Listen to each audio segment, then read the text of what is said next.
The council chamber stretched 300 meters across, with seats arranged in perfect circles that rose toward the dome ceiling. Representatives from 47 species sat in those seats, each one wearing the formal robes of their civilization. The air smelled of ozone and something sweet that the ventilation systems couldn't quite filter out. This was the Galactic Concordat, the oldest alliance in known space. And today, they were discussing humanity. Ambassador Marcus Webb stood at the center of the chamber, feeling very small. He wore his best suit, navy blue with Earth's emblem on the collar. Around him, aliens of every shape and size watched with eyes that ranged from curious to hostile. Some had scales, some had fur, and some looked like they were made of living crystal. All of them had been traveling between stars when humans were still figuring out agriculture. "The humans wish to join our alliance," said Elder Vorma, a tall being with skin like polished silver. Her voice echoed through the chamber without need for amplification. "They control one system. They have faster-than-light travel for only 30 years. What can they offer us?" Marcus had practiced his speech 100 times. "Earth sits at the junction of 3 major trade routes. Our system has rare minerals that—" "We do not care about minerals," interrupted Ambassador Krell, a broad creature covered in ridged armor. "We care about honor. We care about civilization. Does your species understand the codes?" Marcus nodded. He'd spent 6 months studying the codes of warfare. Every species in the Concordat followed them. They were ancient rules, established thousands of years ago, dictating how civilized beings fought their wars. No sneak attacks. No deception. Battles happened in designated neutral zones, with formal declarations sent days in advance. Supply lines were sacred. Civilian populations were untouchable. Even military targets had to be engaged with proper warning. "We understand the codes," Marcus said. "We will follow them." The elder made a sound that might have been approval. "Then we shall consider your petition. But first, you must prove yourselves. The Kruthok Dominion disputes control of 3 systems near your space. If you can defend your claim following the codes, we will accept you." Marcus felt his stomach drop. The Kruthok were famous warriors.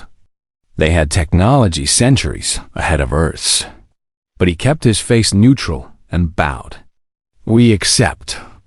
3 weeks later, Commander Sarah Chun sat in the captain's chair of the U-East Defiance, humanity's newest warship. Around her, the bridge crew worked at their stations with quiet efficiency. Outside the viewscreen, stars stretched into lines as they traveled faster than light toward the disputed systems. "Commander, we're receiving the Kruthok challenge," said Lieutenant Park at Communications. "They're following proper procedure.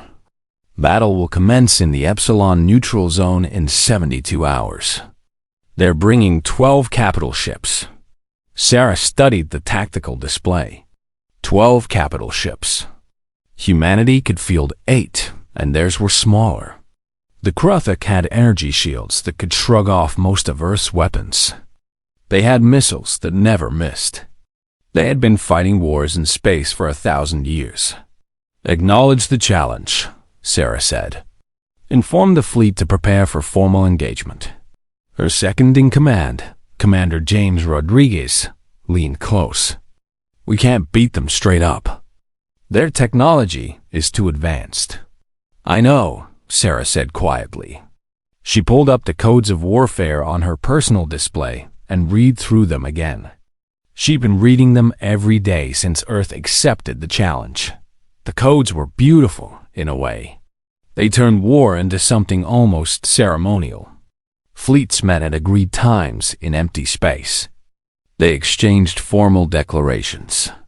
They fought with agreed-upon weapons in agreed-upon ways. The species that wrote these rules had wanted to make war less terrible, less random, less cruel. But Sarah had studied military history at the academy. She'd read about every war humanity had ever fought. The Mongols sweeping across Asia, the guerrilla tactics in Vietnam, the information warfare of the digital age. Humanity had never fought wars like this. Humanity had always fought to survive, using every trick, every advantage, every dirty tactic they could find. Pull up Earth's military database, Sarah told her tactical officer. Everything. Ancient history to modern conflicts. I want to see how humans fought wars before we met aliens. For the next 2 days, Sarah barely slept. She reviewed thousands of battles. She studied Sun Tzu and Clausewitz. She watched documentaries about deception operations in World War II. She read about ambush tactics used by indigenous peoples against colonial armies. She examined cyber warfare strategies from the early 21st century. The galaxy's species had rules. They had honor. They had traditions that stretched back millennia. But Sarah realized something as she studied. They'd forgotten what war really was. They'd turned it into a sport. A deadly sport, yes, but one with referees and rules and a sense of fair play. Humanity had no such luxury. On Earth, losing a war meant extinction. It meant your people enslaved or dead. It meant your culture erased from history. So humans have learned to fight without rules. They'd learned to use terrain, weather, psychology, and deception. They'd learned that in a real war, there was no such thing as fighting dirty. There was only winning or dying. The question was whether Sarah dared apply those lessons here. The Concordat expected Earth to follow the codes. Breaking them would mean isolation, perhaps even retaliation from all 47 species at once. But following them meant almost certain defeat. The Kruthuk were better equipped, better trained, and better prepared for this kind of warfare. Sarah called a meeting with her senior officers. 8 men and women gathered in the briefing room, all of them young by galactic standards, but veterans of humanity's brief conflicts in space. I need opinions, Sarah said. Can we beat the Kruthuk if we follow the codes exactly as written? The room was silent for a long moment. Finally, Commander Rodriguez spoke. No, not with conventional tactics. Their shields alone give them too much advantage. Then we need unconventional tactics, Sarah said. She brought up the codes on the main display.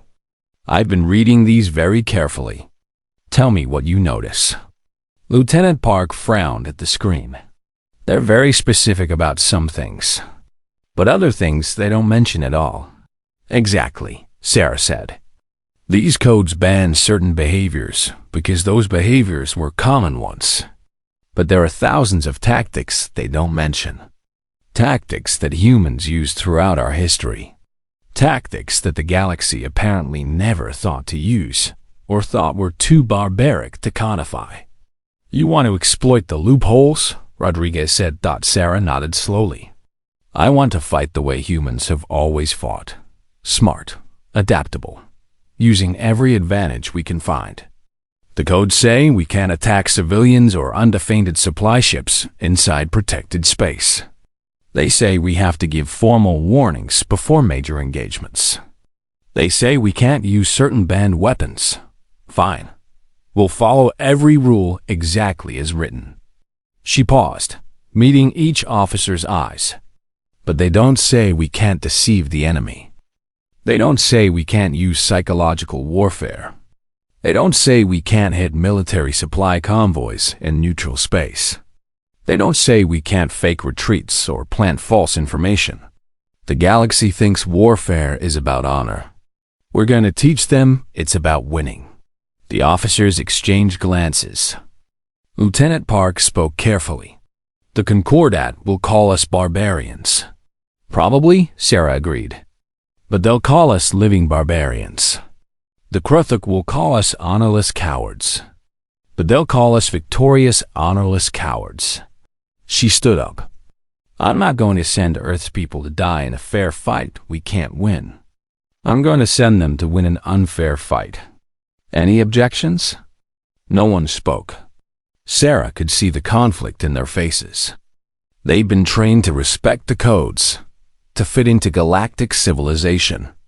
But they were also military officers who'd sworn to defend humanity. And right now, defending humanity meant setting aside alien ideas about honor. Good, Sarah said. Then let's get to work. We have 72 hours to prepare. And we're going to use every single one of them. The HFY War fleet arrived at the Epsilon neutral zone exactly on schedule. Commander Thacaron stood on the bridge of his flagship, the Honor Blade, and watched the human ships appear on his displays. 8 vessels against his 12. The humans were punctual, at least. That showed some understanding of civilized warfare. They're transmitting their formal declaration, his communications officer reported. As required by the codes. Thacaron nodded approvingly. His species had fought in 17 wars over the past 3 centuries. Always with honor, always following the codes. The humans were new. Barely worth noticing in galactic terms, but at least they understood the proper way to fight. Acknowledge their declaration. Inform them we will commence battle in 1 standard hour, as tradition demands. The hour passed slowly. Thacaron used the time to review his battle plan. It was straightforward, built on tactics that had served the HFY for generations. His ships would advance in formation. They would engage at optimal weapons range. Superior technology and training would decide the outcome. Clean, efficient, honorable dot when the hour ended. Both fleets moved forward. The first exchange of fire went exactly as Thacaron expected. His ship's shields absorbed the human weapons easily. His missiles struck their hulls, causing visible damage. The humans retreated slightly, regrouping. A sensible response. Then something strange happened. 3 human ships broke formation and fled at full speed. Not a tactical withdrawal, but actual flight, their engines burning at maximum as they ran from the battlefield. Thacaron stared at his display in confusion. Are they deserting? It appears so, Commander. 3 ships are leaving the combat zone entirely. For a moment, Thacaron felt something like pity. He'd heard that humans were inexperienced in warfare. Perhaps they panicked when they realized they were outmatched. It was shameful, but understandable from a young species. Let them go, Thacaron ordered. We will defeat the ones who remain. But the remaining 5 human ships didn't fight like defeated warriors. They spread out, launching missiles from odd angles, then retreating before his ships could respond properly. They never stayed in one place long enough to be targeted effectively. It was frustrating, but Thacaron maintained his formation. Discipline would prevail. What he didn't know was that the 3 fleeing ships hadn't fled at all. They'd circled around using a path that kept them off sensors, and were now approaching the KRTHAK supply convoy that was making its way through neutral space toward the battle zone. The convoy was guarded, but lightly. No one expected an attack on supplies. That simply wasn't done. Commander Sarah Chun watched from the Defiance as her strike team approached the convoy. Lieutenant Park, are we in range? Yes, Commander. The convoy guards are hailing us. They're asking why we're here. Tell them we're conducting a navigation exercise. Keep them talking. They say that civilian areas are protected, Commander.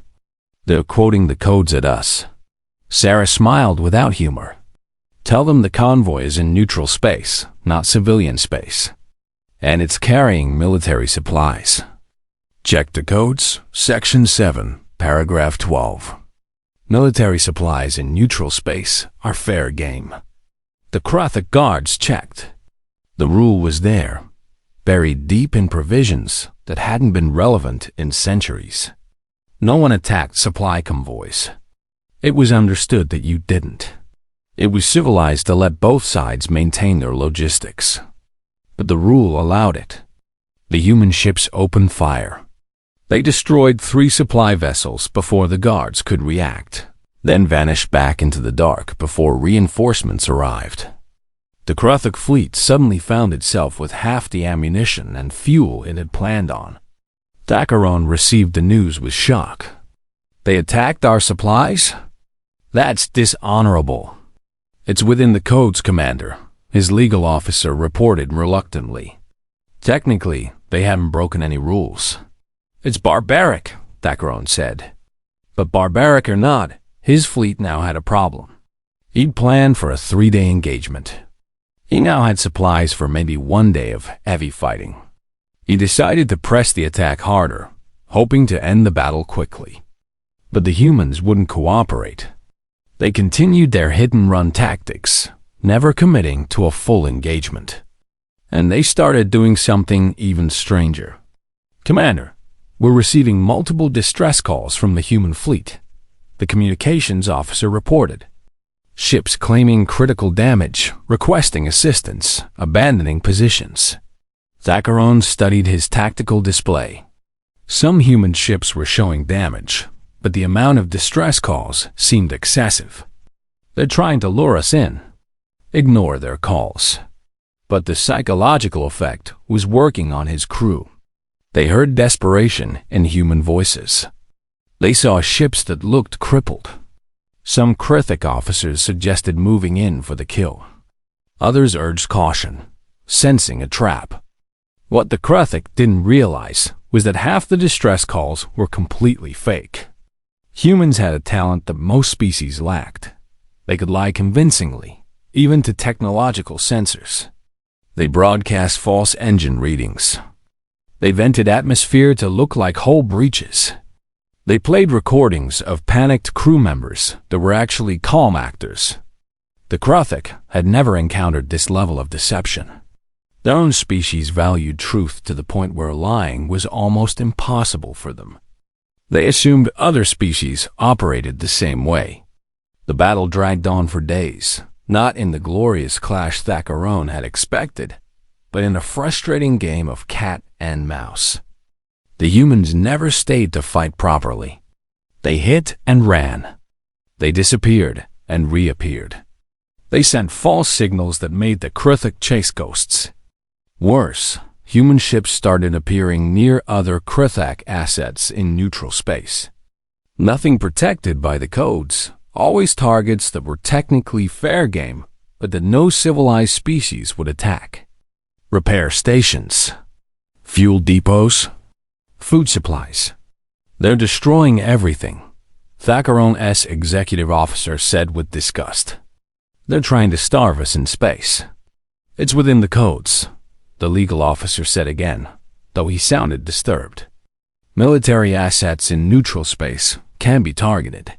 The Galactic Concordat watched all this with growing horror. Emergency sessions were called. Ambassadors from dozens of species expressed outrage at human tactics. Ambassador Marcus Webb stood before the council again, but this time the mood was very different. Your species fights without honor, Elder Vorma declared. You use deception and trickery. You attack supplies and logistics. This is not warfare. This is barbarism. Marcus had prepared for this. We are following every rule in the codes. If you believe we've broken a law, cite the specific provision. The council checked. Embarrassingly, the humans hadn't technically broken any rules. They just used tactics that the galaxy considered too dishonorable to explicitly ban, because no one thought they needed to be banned. Ambassador Krell, the armored warrior from the first meeting, spoke with barely controlled anger. You prey on the weak. You lie. You refuse to fight like honorable beings. The Kruthic are noble warriors. You mock warfare itself. Noble warriors who are losing, Marcus pointed out. The question you should ask is whether your codes exist to make warfare fair or to make it survivable. The Kruthic wanted to take our territory. They challenged us. We're responding with everything we have. You shame the art of war, another ambassador said. Marcus felt his own anger rising. There is no art to war. War isn't a painting or a symphony. It's survival. Earth has fought thousands of wars. Not ritualized battles with rules and referees. Real wars where losing meant extinction. We learned that you use every advantage, every tactic, every trick you can find. Because the alternative is death. The council chamber erupted in arguments. Species took sides. Some, particularly those who'd never experienced real war, called for humanity's expulsion. Others, including a few who'd faced genuine existential threats in their past, stayed quiet and thoughtful. Back in the combat zone, Commander Thackeron faced a decision. His fleet was running low on everything. The humans had proven impossible to pin down. More importantly, his warriors were becoming demoralized. They'd expected a glorious battle. Instead, they were being nibbled to death by an enemy who wouldn't fight fairly. "We need to force a decisive engagement," he told his officers. "Gather the fleet. We'll attack their home position with everything we have. They'll have to defend it properly." His officers agreed. It was time to end this frustrating campaign. They would show these humans what real warfare looked like. They would have their honorable battle, and the superior Krithik technology would prevail. Thackeron sent the formal challenge, declaring his intention to attack the human staging area in the Tau system. The codes required 48 hours' notice for such an attack. The humans acknowledged receipt. Commander Sarah Chun read the Krithik challenge and smiled grimly. Finally, after 2 weeks of harassment, supply raids, and psychological operations, the Krithik were angry enough to do exactly what she wanted. They were coming to fight on her terms. Not in neutral space where both sides were equal, but near human territory where her ships could use every environmental advantage. And they'd given her 48 hours to prepare. "They think we've been fighting our hardest," she said to Commander Rodriguez. "They think our hit-and-run tactics are because we can't stand up in a real fight." Rodriguez nodded slowly. "Well, actually, we've been studying them. Every feint taught us their response times. Every fake distress call showed us their decision-making patterns. Every supply raid revealed their logistics chains. We've been analyzing their tactics for 2 weeks. We know how they think. We know what they'll do." Sarah pulled up the tactical maps of the Tau system. "They're going to get their honorable battle. A proper engagement, following all the codes, no tricks. And we're going to destroy them." "The council won't believe it," Rodriguez said. "They don't have to believe it," Sarah replied. "They just have to see it."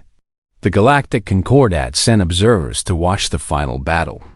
They wanted to see whether humanity would continue their shameful tactics or finally fight with some measure of honor.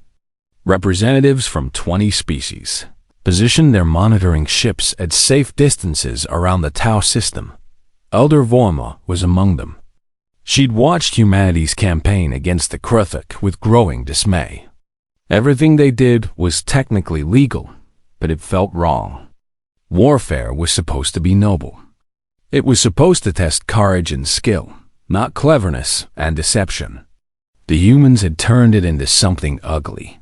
"The Krithik fleet is entering the system," her sensor operator reported. 12 capital ships, full formation. They're broadcasting their formal declaration of battle. "And the humans?" 8 capital ships. They're responding with the proper acknowledgement. Commander Chun is requesting a standard engagement in the designated combat zone. Vorma felt a small sense of relief. Perhaps the humans had learned something. Perhaps they would finally show they could fight properly. The 2 fleets moved into position in the empty space between Tau 4 and Tau V, a traditional combat zone free from gravitational interference. No planets to hide behind. No asteroid fields to use for cover. Just ships against ships, exactly as the codes intended. Commander Thackeron felt satisfaction as the human fleet assembled. They were finally going to fight with honor. His ships outnumbered theirs. His shields were stronger. His weapons more powerful. This would be the victory his warriors deserved. "All ships report ready, Commander," his tactical officer said. Begin the engagement. The Kruthic fleet advanced in their traditional formation, a pattern they'd perfected over centuries. The lead ships would draw fire while the flanking ships maneuvered for optimal firing positions. It was a tactic that had won them 17 wars. But as soon as they moved, the human ships responded in a way that confused Thackeron. They didn't do what he expected. They split their formation at odd angles, moving to positions that made no tactical sense according to standard doctrine. "They're exposing their weak side," his tactical officer said with surprise. "Should we focus fire?" Thackeron almost gave the order, then hesitated. Something felt wrong. In 2 weeks of fighting, the humans had never made an obvious mistake. Why would they start now? "Hold current heading," he ordered. "Maintain defensive formation." His caution was justified. The instant his ship stayed on course, the human formation snapped into a different configuration, one that put the KRT-AK ships in crossfire from multiple angles. If Thackeron had taken the bait and broken formation to attack the exposed flank, his ships would have been devastated. "They knew what we'd do," Thackeron said quietly. "They knew our doctrine." The battle continued, and a disturbing pattern emerged. Every time the Kruthic fleet made a standard tactical move, the humans had already positioned themselves to counter it. When Thackeron tried a flanking maneuver, human ships were waiting. When he attempted a feint, the humans ignored it completely and struck his real position. It was as if the humans could read his mind. Except they couldn't. They'd just studied him for 2 weeks. On the Defiance, Commander Sarah Chun watched the tactical displays with fierce concentration. Every raid, every skirmish, every moment of the campaign had been building to this. Her AI had analyzed thousands of hours of Kruthic combat footage. They'd identified patterns, response times, and decision trees.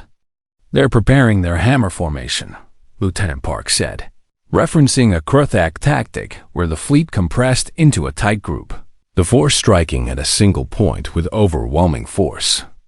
"Counter with dispersal pattern 7, Sarah ordered. When they commit, hit them from above and below." The human ships scattered just as the Kruthic fleet bunched together. The hammer blow struck empty space.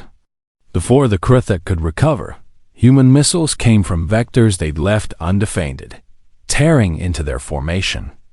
"Multiple hits on their command ship," Park reported. "Their shields are holding, but they're down to 60%. The Kruthic weren't incompetent. They were excellent warriors with centuries of experience. But their experience had all been gained fighting enemies who followed the same traditions they did. They'd never faced an opponent who'd spent weeks analyzing their every move before the real battle even started. Commander Rodriguez watched from his tactical station. "They keep trying textbook maneuvers. Classic Kruthic doctrine. And we know every page of their textbook. Because we wrote down everything they did for 2 weeks. Sarah agreed. "Every feint we ran, every supply raid, every fake distress call. We weren't just harassing them. We were learning." She opened a fleet-wide channel. "All ships, they're going to try the scattered sun formation next. Is what they do when hammer fails. Watch for their light cruisers to break left while the capitals push forward. Don't follow the cruisers. It's bait." Sure enough, 3 Kruthic cruisers broke formation and angled left. The human ships ignored them completely, maintaining focus on the capital ships. The cruisers, expecting to be chased, found themselves out of position and useless. Aboard the Honored Blade, Thackeron felt something he'd never experienced in battle before: confusion. His fleet was superior in every measurable way. Better shields, better weapons, better training. But the humans anticipated everything. They were always in the right position. They struck weaknesses he didn't know he had. "How are they doing this?" his executive officer asked. Thackeron suddenly understood. "They've been studying us. All those raids, all the harassment, all the running away. They weren't trying to win those engagements. They were learning how we fight. That's dishonorable. That's brilliant, Thackeron said bitterly. They turned our own pride against us. We thought they were cowards. We thought they couldn't fight properly. Meanwhile, they were taking notes. The battle raged for 6 hours. The Kruthok fought with courage and skill, but they were predictable. Every tactic in their arsenal had been observed and analyzed. The humans knew what they would do before they did it. Finally, with 3 of his capital ships critically damaged and his fleet in disarray, Thackeron made a decision that burned his warrior's heart. "Signal surrender," he ordered. His officers stared at him in shock. "Commander, we can still fight. We can die with honor," Thackeron agreed. "But I've seen enough. These humans have beaten us. Not with superior weapons. Not with greater numbers. With superior understanding. They know us better than we know ourselves." The surrender signal went out. The human fleet held their fire immediately, as the codes required. The battle was over. On the monitoring ships, the galactic observers sat in stunned silence. Elder Vorma reviewed the battle recordings with disbelief. The humans had fought completely by the codes. No tricks. No deception. No dishonorable tactics. Just pure tactical superiority. How did they do this? She asked her military advisor. The advisor, a grizzled veteran of many campaigns, spoke slowly. They used the first phase of the campaign to learn. All those raids, all those hit-and-run attacks, all the times we thought they were fighting like barbarians. They were gathering intelligence.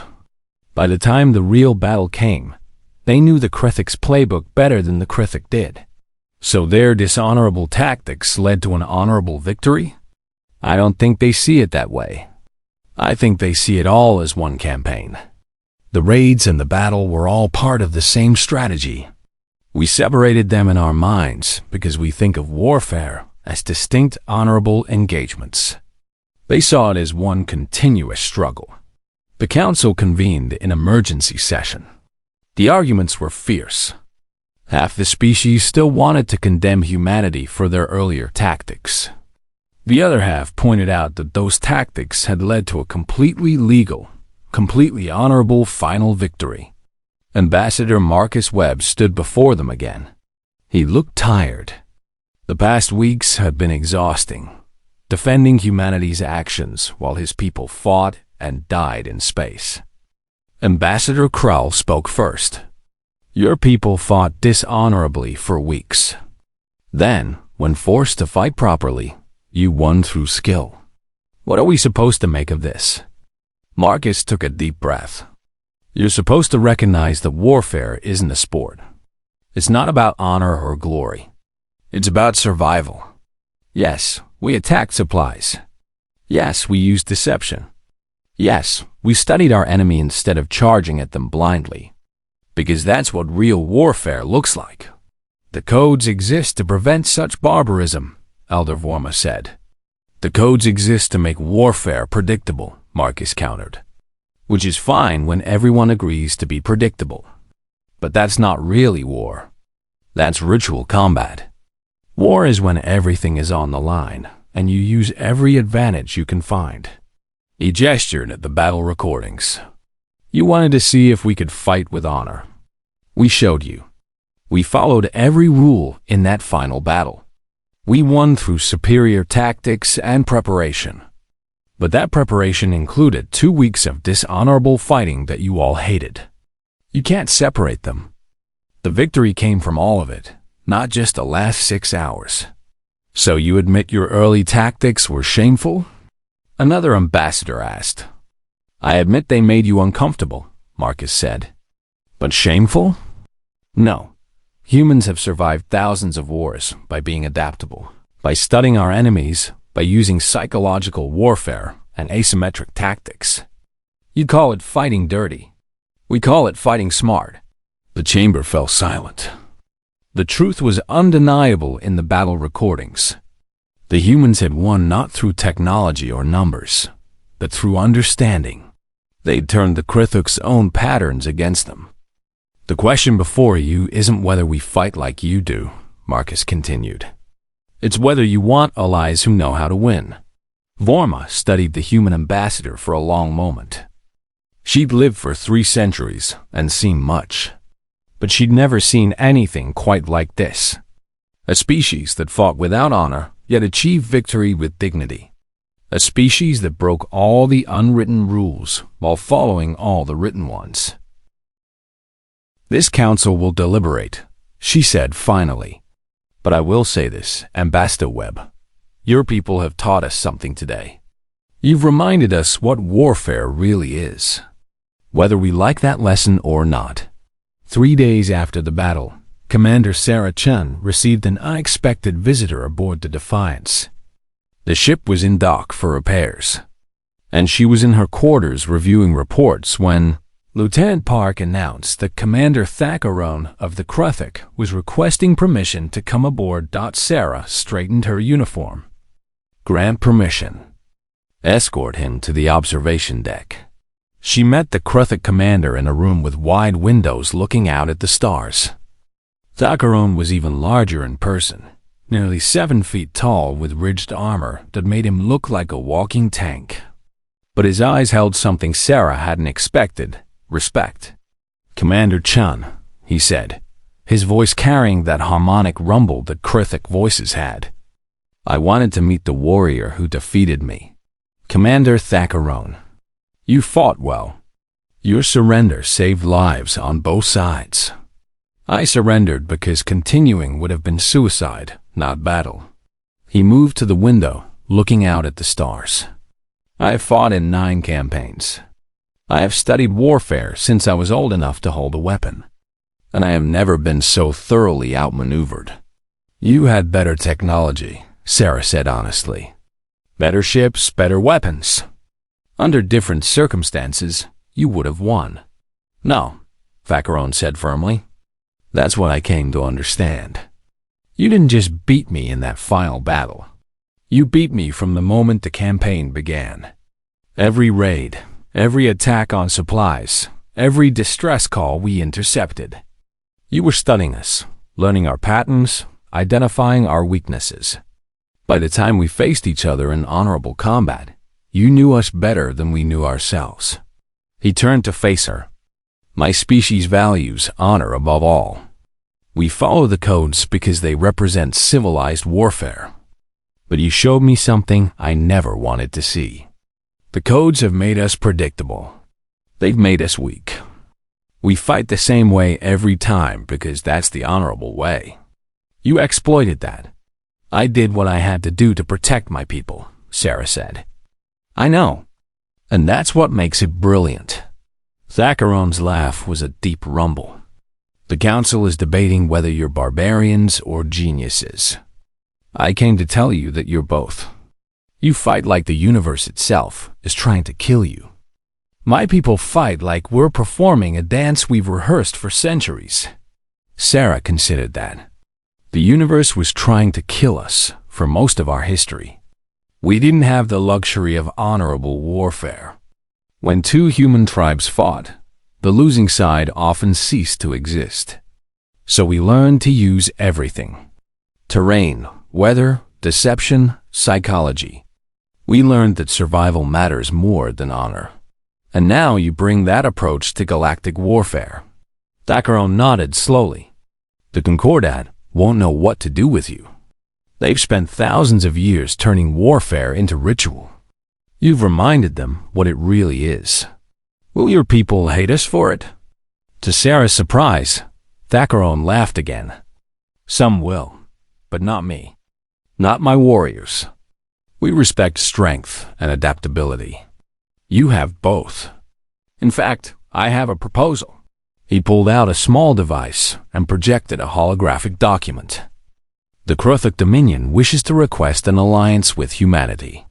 We want you to teach us to fight the way you fight. Sarah stared at him. You want us to teach you our tactics? We want you to teach us to think like you think. For 1,000 years, my people have been warriors. But we've been warriors in a galaxy where everyone agrees to the same rules.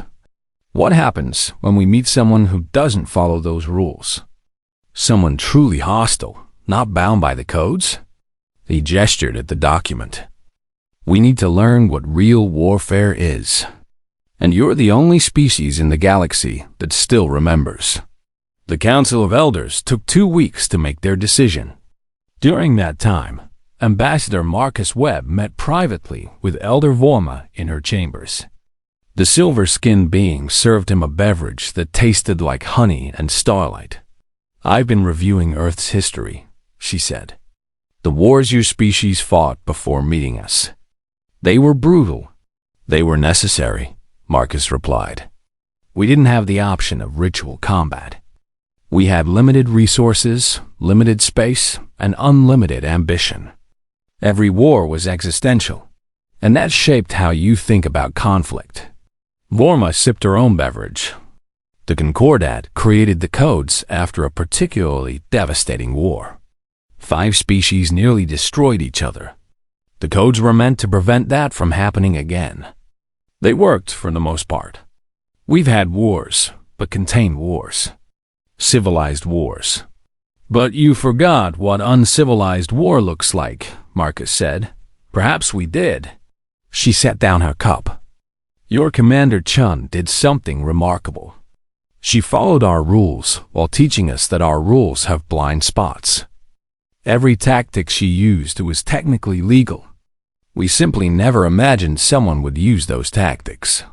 Because you've been playing the same game for thousands of years. You all know the strategies. You all follow the same doctrine, and you don't. Vorma looked at him with those ancient eyes. That makes you dangerous. But it also makes you valuable. The galaxy has been stable for a long time, Ambassador. Perhaps too stable. We've become complacent. Your species, with all your brutal history, might be exactly what we need. So you'll vote to accept us? I will. But I'll also propose modifications to the codes. If you can find loopholes, others will too. We need to adapt. She smiled, an expression that looked strange on her alien features.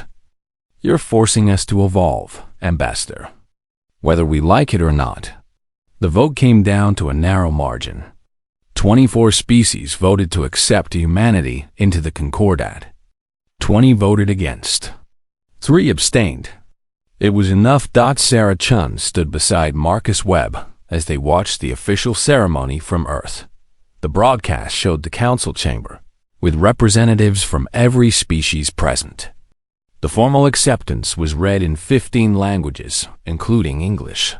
We did it, Marcus said quietly. We're part of the galactic community.